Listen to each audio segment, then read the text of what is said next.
This time, on Cruising with the 4Bs, it's time for a P&O Cruises update.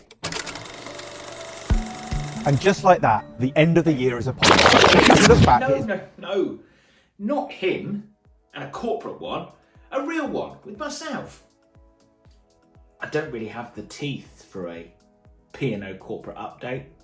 Shame. This time last year, we released a video entitled Butlins at Sea, as that was the comment we saw on TripAdvisor and Cruise Critic repeatedly, and we dived in and looked at all the reviews.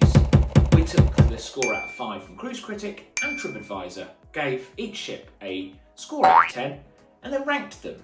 The worst ship last year was Arvia, and at top was Aurora. But have things changed in a year? Well, we're going to discover. We're going to take a look at that leaderboard, see if any of the ships have swapped places, have things improved, have things got worse. Before we dive into that and what's been going on with P&O in the past year and what's going to be happening in 2025. Start of the year, the end of the winter season in the Caribbean, January, February, March, we had the end of the Malif airline. They were the charter company which were hired. There was lots of problems with it. There was delays, there was cancellations. A lot of the passengers that have been affected still haven't been compensated properly. It was announced in March last year, or around that time, that they would not be using Malif ever again. At the start of the season in November for P&O Cruises out in the Caribbean, they changed to TUI, to Virgin, to British Airways and other airlines, but not Malif. Britannia had a refit in April.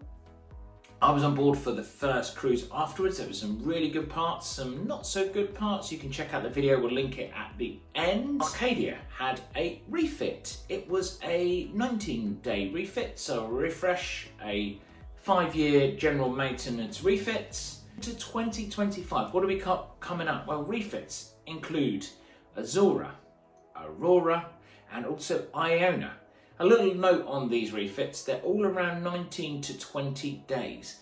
P&O even shortened Iona's one by a couple of days to fit in a mini cruise. So don't expect anything spectacular. We're not suddenly going to get water flumes, have a nice refresh. So that's good if you've got cruises straight after the refit. Things like new carpets, painting, etc. They all need to go in for a 5-year refit, all cruise ships.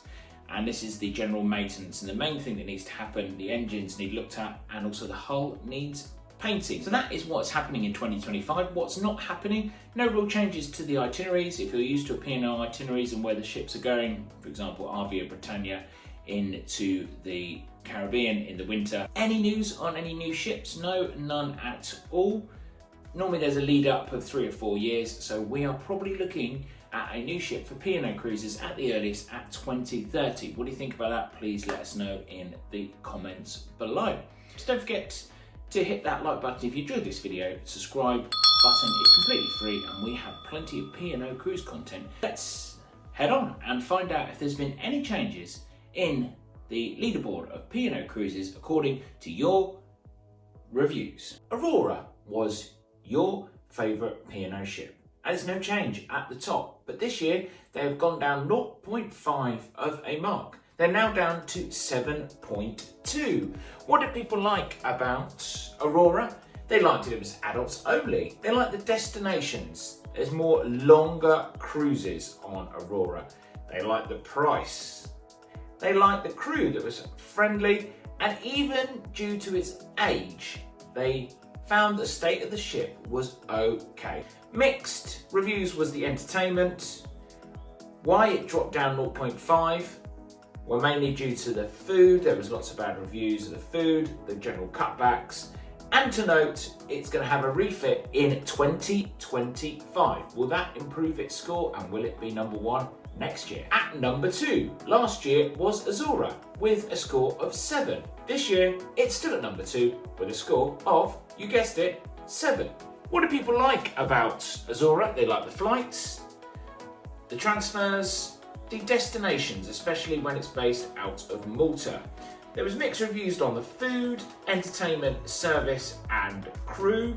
What didn't they like? The condition of the ship, the cutbacks, the fights for sunbeds.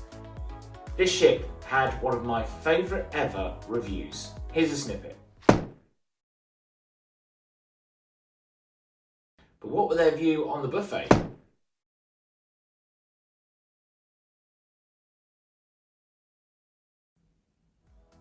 Two things to note: it has a refit in 2025.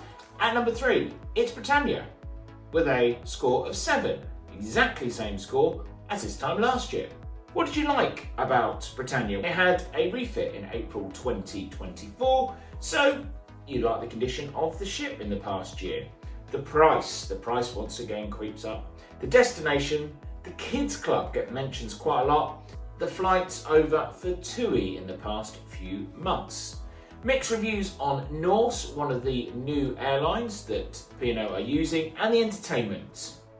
What didn't you like about Britannia? The falling standards, the cutbacks, a lot of comments on fellow guests, and the lack of crew and service. Moving up is Iona, but it keeps the same score. Iona scored 6.6 in 2024, and in January 2025, it's got 6.6. What do people like about Iona? They love the destinations. Throughout the summer months, it's heading to Norway. The value for money, the cabins, and on the whole, it was pretty clean. There was mixed reviews, as always, with entertainment. What didn't people like? They thought it was boring. There was the customer service, this keeps repeating. The extra charges, lots of queuing, you have to book everything on the app. Not being able to book anything if you've got a later embarkation. Things to note, it's got a refit in 2025. Moving down the leaderboard from 3 to 5, it's Ventura. Yes, Ventura, the family-friendly ship with a variety of cruises. Last year it had a 7.0, this year it's gone down to 6.5. What do people like on board? They generally like the entertainment, and once again they enjoyed the price. There was a mixed response to whether the ship was clean. What didn't they like? They didn't like the service. Lots of bad reviews on the food, the queues. They said the ship looked tired. I must say, compared to all the other ships, there was lots and lots of recent bad reviews. Things to note is a lot of these bad reviews are coming off of the back of Christmas and December cruises where there was sickness on board. There had to be extra cleaning. Lots of people had to be confined to their cabins. Not changing at number 6 with a 6.4. It is the second adult-only ship. It is Arcadia. What do people like? They liked that it was adults only, that it was clean. They especially liked on the smaller ships, the crew. Mixed reviews, once again, for the entertainment. What didn't they like? They didn't like the app. Yes, I'm fully aware it's a web page, not an app. But app's easier to say, so get over it. They didn't like the food. There was lots of cost cutting, and they say it's showing its age. Now, this might be affected by some of the reviews before November 2024, as that is when it had its refit.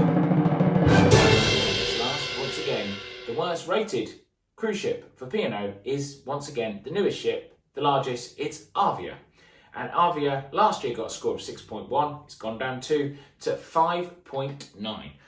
What did reviewers like? They liked the ship as a whole, they liked the look of the ship. They thought it was clean, the British feel, once again, and I can confirm this, for a family of 4, the prices on Arvia are amazing. Mixed on the entertainment and very, very mixed on the food. What did they like? The service. The service was a massive thing for the bad reviews. The sunbed hogging, the lack of staff, the fed up crew, and the cutbacks. Things to note, I noted that the reviews from the Caribbean are far worse than the cruises from the Mediterranean cruises, with the worst reviews coming for the transatlantics going from and to Southampton. What do you think of this table? Please let us know in the comments below, and take a look at this exciting P&O video.